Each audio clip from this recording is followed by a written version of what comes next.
नमस्कार भक्तों, हम सबको जीवन में एक बहुत ही महत्वपूर्ण बात सीखने की जरूरत है। कभी पापी से नफरत नहीं करो, उसके पापों से नफरत करो। पापी से दूर भागने की जरूरत नहीं है। वो जो पाप करता है उनसे दूरी बनाने की जरूरत है। गीता में भगवान श्री कृष्ण कहते हैं कि पूरे ब्रह्मांड को चलाने वाला मैं ही हूं।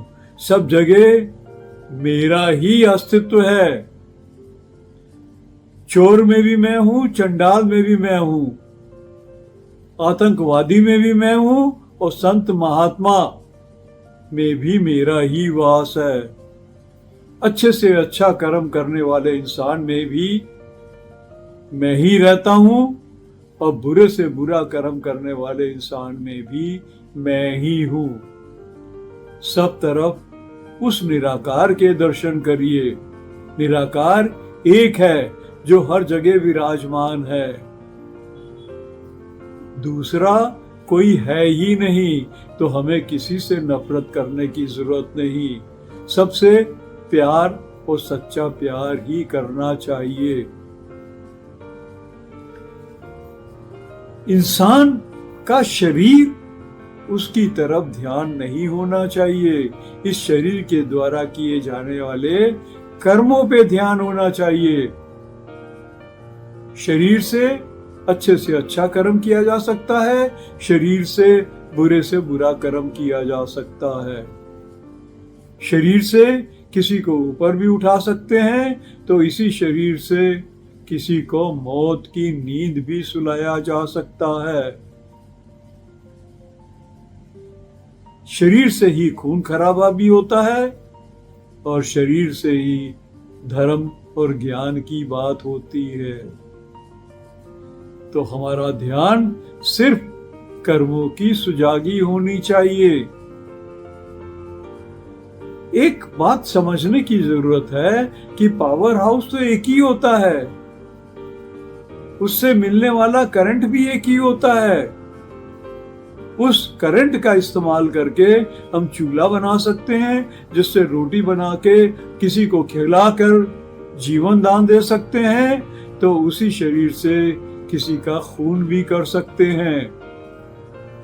इसी शरीर से अच्छा कर्म भी हो सकता है, इसी शरीर से बुरा कर्म भी हो सकता है। इसी शरीर के माध्यम से हम किसी को ऊपर भी उठा सकते हैं, तो इसी शरीर के माध्यम से नफरत, ईर्ष्या, द्वेष से नीचे भी गिरा सकते हैं। तो हमें सिर्फ कर्मों की सुजागी की जरूरत है। अच्छा कर्म उसका अनुसरण करना चाहिए, जीवन में उतारना चाहिए, सीखना चाहिए। बुरा कर्म उससे दूर भागने की जरूरत है।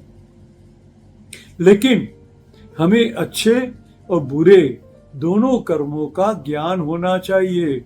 जब तक हम बुरे कर्मों को नहीं समझेंगे, तब तक हमें अच्छे कर्मों का ज्ञान हो ही नहीं सकता है। कर्मों की सुजागी चाहिए, ज्ञान सब तरीके के कर्मों का होना चाहिए। और जो बुरा कर्म कर रहा है उससे नफरत करने की जरूरत नहीं है। मैं शक्तिमान आत्मा हूं। अपनी ताकत से, अपने ज्ञान से दूसरे को उठा सकता हूं। अगर मेरे में सब में प्यार है तो मैं दूसरे को उठाने का प्रयास करूंगा, नफरत नहीं करूंगा। एक दृष्टांत सुनाता हूं। ये एक सच्चा दृष्टांत है। एक पिता अपने पुत्र के साथ अपने शोरूम के बाहर खड़ा था। उस शोरूम के बगल में एक शराब की ठेकी थी।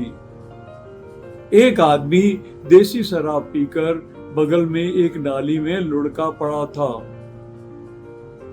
जिसको देखकर पुत्र तुरंत बोला, कि देखो पिताजी, ये कितने बेवकूफ हैं।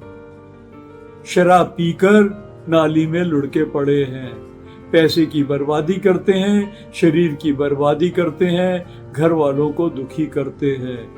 ऐसे इंसान को जीने का अधिकार ही नहीं है।